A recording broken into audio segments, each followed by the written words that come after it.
honourable people here today, and to pay my respects to elders past and present. I'd also like to just pay tribute to the women who've come before us to blaze the way to make it possible for us to enjoy so many things that are different now compared with what they were like 100 years ago. And finally, I would also like to just briefly recognise the many women around the world who are still struggling in so many ways for their liberation. And I think it's important to see ourselves as linked to a global struggle that is for women's liberation all around the world. All around the world, abortion and more broadly reproductive rights are under attack.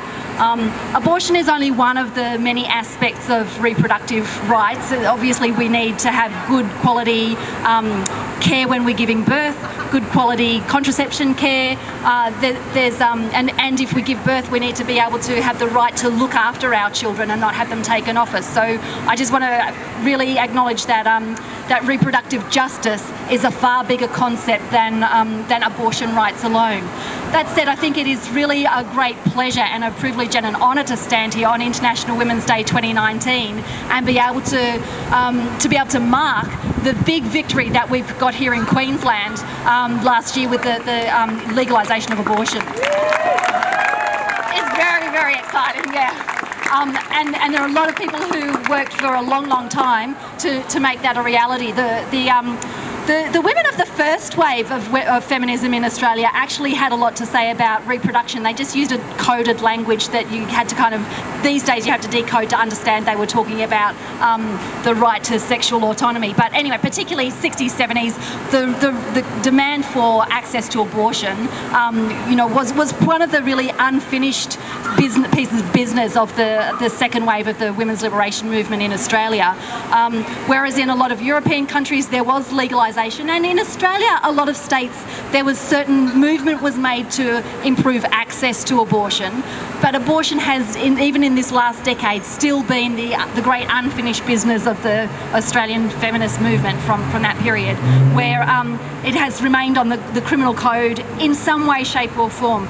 Even today, if you're more than 24 weeks pregnant, your autonomy is restricted in Queensland. But nevertheless, we absolutely got to say that the winning of legalisation of abortion in Queensland is a huge victory.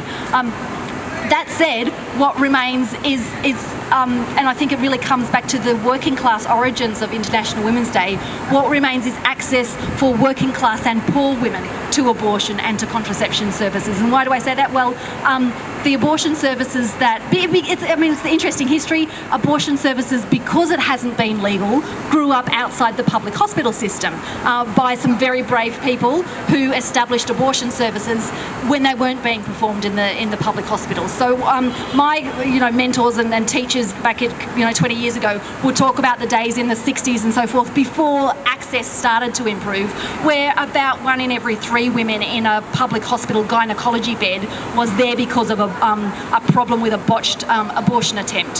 So back in those days it was terrible, and things have improved by the fact that some doctors got outside the public hospital system and did start providing abortions. But what that means now is there's been this and with the continuing stigma around abortion and women's reproductive autonomy, it's still the case that in the public hospitals, abortion is not seen as an integral part of healthcare.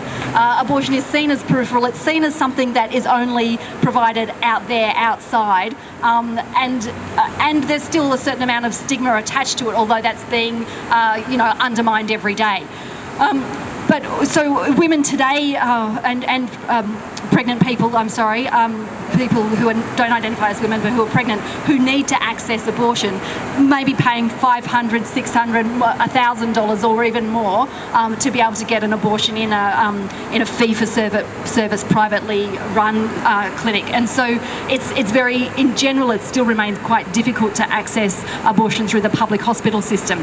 And this is why I think it's very important for us, again, on International Women's Day, to mark and welcome the Labor Party's announcement last week, or this past week, that they will be working with states to ensure that abortion is provided through the public hospital arrangements, that abortion will be provided in public hospitals around the country. This is good.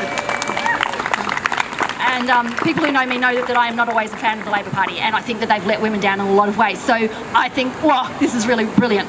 And I particularly welcome the pledge that in Tasmania there will be a distinct service established. And I would very much like to see those distinct services established all around the country. They have them in South Australia. Great, it's going to happen in Tasmania. I think we should be pushing for that to happen in Queensland and in every state, because while there still remains a certain amount of stigma about abortion, and the truth is, for some women, an abortion decision is easy to make. It's just straightforward, and there's no regret. There's hardly any question about it. For some women, it's a very, very difficult decision, and so providers of abortion care need to have empathy, need to have respect, and need to put the person who is pregnant at the centre of the decision-making process. So it needs to be removed from fee-for-service medicine, so that there just can't be any. There can't be any pecuniary interest in the outcome for the people who are providing the service, so that services are provided according to the needs and wishes of the person who's pregnant, and that every assistance is given for their circumstances. And similarly, when it comes to again, a good announcement that the Labor Party made, when it comes to having counselling and referral services, they also need to be separate from anyone with any pecuniary interest in the outcome. You know, like, so you don't want to have people who are going to be providing abortions necessarily doing that counselling or doing those referrals. So I think, yes, I think it's a really important time for us to be marking this great step forward, particularly at a time where abortion is yet to be won around the world, where in the United States abortion rights are under attack.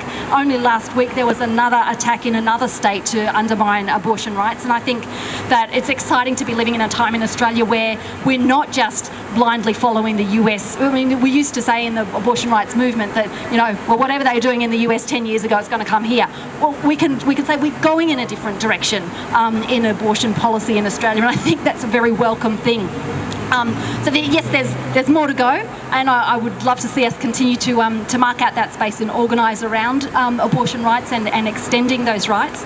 But it's very marvellous, actually, after many years of seeing this still to be unfolded, to be able to say, yeah, here we are, we've come a very long way. Yeah, I'll just stop it. Thank you.